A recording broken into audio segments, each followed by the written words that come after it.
The reason we're here is because the book just came out in paperback. We're happy to announce that yesterday we found out that it won a Connecticut Press Club award, so we're officially an award-winning book, which is exciting.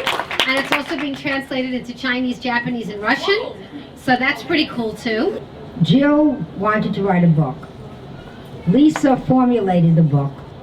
Lisa wrote the chapters and clarified it, and then she would send to Jill and myself questions every week on chapter whatever. Bullying presents us with the classic dilemma, fight or flee. Is it wiser to ignore the behavior so as not to feed the fire, or to take the bully on, crush him, and force him to retreat? If history is any indication, bullies do not go away by themselves. They need to be taken on and demolished. I was quite heavy when I was young and throughout my teen years. The kids in my apartment house would sing, at that time it was their favorite song, "I don't want her, you can have her, she's too fat for me." Anybody remember that little ditty? It was fun.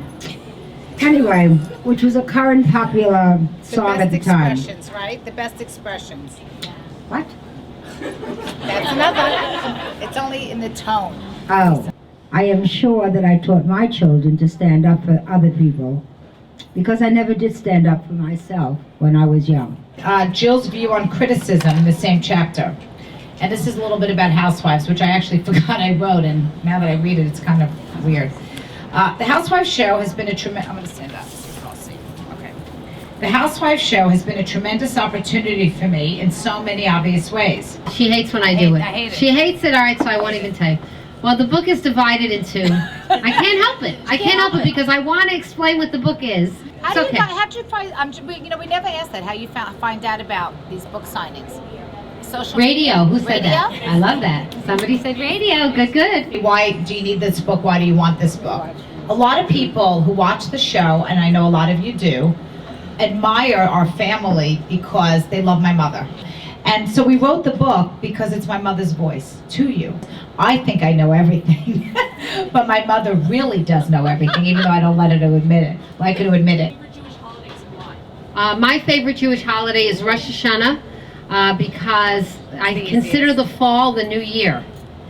And for me, Hanukkah. I love to make my Grandma Helen's recipe, which is in the book. Oh yeah, we have the We have recipes in the book. Favorite recipes are in the book: matzo ball soup and Pot roast. pot roast. Mommy's pot roast. I swear, when you read the recipe, you're going to say, "Oh no!" And when you taste it, you will die. It's the secret is Lipton onion soup mix. If you can imagine. it's Goodman's onion soup. Goodman's. Goodman's. Goodman's. And it's Deckle. It's not... Okay, I'm sorry. I didn't mean Lipton's. Well, the I meat. meant It's about the Goodman's. meat. There's a couple of things that Mommy always said were really non-negotiable. So let me ask you, Mom, about this. How strongly do you feel, for example, about, let's say, visiting people or attending the occasions of weddings, bar mitzvahs, funerals? I think it's not so much showing up as not showing up. Let me put it to you another way. You may not remember the people that come, but you damn well know the people that don't come. Showing up is showing up, but it's not so much showing up as not showing up.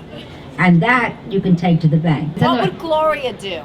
Oh, yeah. Okay. You want to read it? Yeah. What Go ahead. Stephen said. Go ahead. Okay, it's a great story. What would Gloria do? We have a lot of these in the book because we think that if you love my mom, you want to hear her voice, you want to know her opinions. This was a real discussion that occurred in our family. Thank God the worst scenario never came to pass, but the point of the conversation has become family folklore. Jill's potential dilemma. Jill and her first husband, Stephen, had planned a vacation in Europe. They knew Stephen's grandfather was very sick, so the question was raised. If something were to happen to Stephen's grandfather while they were gone, what should they do? Continue the vacation or come back for the funeral? Stephen's parents were adamant. Do not interrupt your vacation. You can mourn when you come home. What would Gloria do? Well, anyone want to take a guess? Mommy was adamant as well. Should Stephen's grandfather pass away, God forbid, Jill and Stephen would have come home immediately. I haven't read the book yet, so I don't know what the excerpts are about friendship. It's just not one size fits all. You can't give these pat answers that people like to do. Well, a friend is a friend. It's crap. You have to know the person. You have to feel for the person and know what's going on in their lives as well as what's going on in yours. So the answer is if it's a friend, then you've already been in love with that person. And I believe the love never dies. even if the friendship eventually goes away, there's a part of your heart that still loves that person.